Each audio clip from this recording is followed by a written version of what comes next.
Hey, what's up, everybody? It is Tuesday, December 14th. I'm here in Key West, Florida, enjoying a couple of days of sunshine, getting out of the cold, freezing New York weather. It's really nice down here, man. I don't know if you've ever been down in Key West, but it's a cool little place.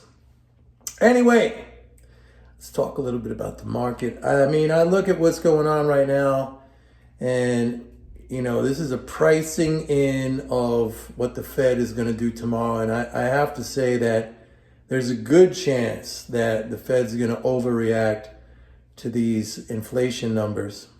And they're going to, it's going to be really wild because they're going to go from, I think, having been on the correct side, transitory, they just lost patience and maybe political pressure. And now they're going to flip all the way to the hawkish side. So expect to see a really hawkish statement tomorrow. And, maybe an advanced timeline for rate hikes. Now, I'm going to say again, all this stuff is inconsequential. Like monetary policy, no, I'm not going to say I said it's inconsequential, but it has consequences. But all it is price setting.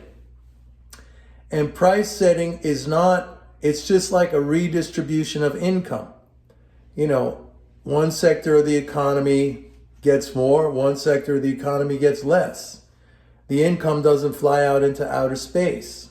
It's what I've always said about inflation.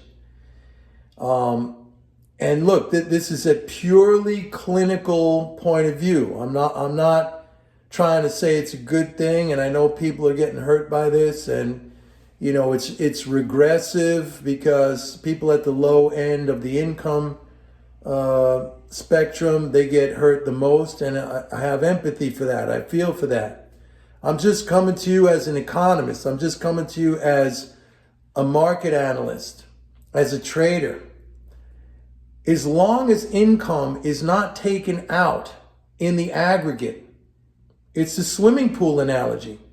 You're mixing the water around. You're not sucking out the pool. Now, I did talk about potential, pool drainage come January, February, when we no longer have the child tax credit payments. And even I talked about the student loan debt repayments. That's not draining out the pool either. That's just, again, a redistribution of income from households to the banks, which I'm not in favor for, but I don't make policy. But again, what I look at is the pool, that level in the pool. And as long as that income's not getting drained out, the stock market's going to adjust to that. And you're going to have sectors that are going to benefit, and you're going to have sectors that are going to be hurt by that. But that's always the case. That's always the case. So, nothing extraordinary is happening. Nothing horrible is happening. Everybody is so myopically focused on the Fed and central banks in general. That's just, the programming that people have had over the last, almost 50 years, 40, 50 years, with monetary policy being the key, thought to be the key policy affecting economies, but it's not. It's fiscal. And that's the thing that I stay focused on. It's all about a roadmap. For me, fiscal is the roadmap. If I start to see that veer off, that's really, when we're going to see, if we're going to see the pool drain down, it's going to be because of fiscal. But I don't see it right now. The 10-day average of daily flows at 28.3 billion. We're just under 600 billion a month. That's freaking huge. That's way more than, the Trump presidency pre-pandemic, where we were running 420 billion a month. And look what the market did over that period. Yeah, we had pullbacks, from time to time. And yeah, this one we've had an incredible run since the pandemic, but the fiscal support has been unprecedented. So I want everybody to calm down. Tomorrow is going to be a big day. You're going to probably see, a lot of volatility, maybe the market sell off, although I would say that the last couple of days and the last, week or so, the market has discounted a lot of what this is anticipated, this is expected. It's not going to be like some shock and surprise, although they may come out, like I said, on a very hawkish stance. But in the big picture, it's meaningless. You know, it's mixing the water around. It's not draining any water out. This is what you have to understand. It's actually a really cool thing that most people don't understand this because, like I've said so many times, it gives you an edge.